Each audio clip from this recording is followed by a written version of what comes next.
Perdana Menteri Israel Benjamin Netanyahu dilaporkan ambruk di ruang bawah tanah seusai menjalani operasi.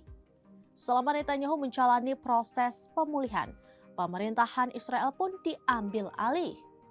Adapun kekacauan kendali pemerintahan Zionis itu terjadi di tengah gempuran Houthi yang membombardir 9 wilayah di Israel.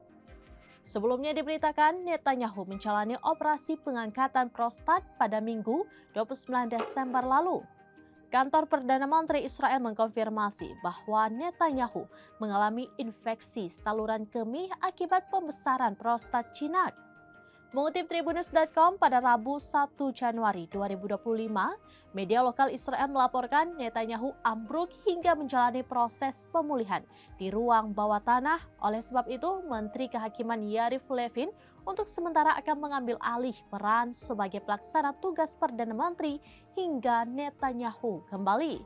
Pemerintahan menyebut Netanyahu akan menghabiskan beberapa hari di bawah pengawasan di unit pemulihan bawah tanah yang aman.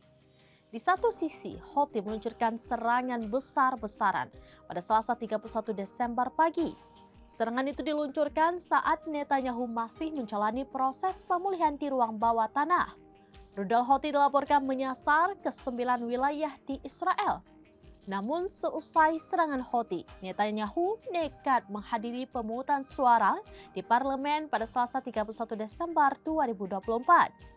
Pemimpin Israel nekat menghadiri sesi pleno meskipun tidak diizinkan oleh dokter pribadinya.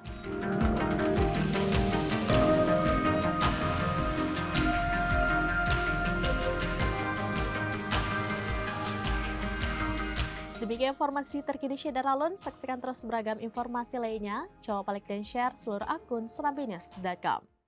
Download Tribun X sekarang. Menghadirkan lokal menjadi Indonesia.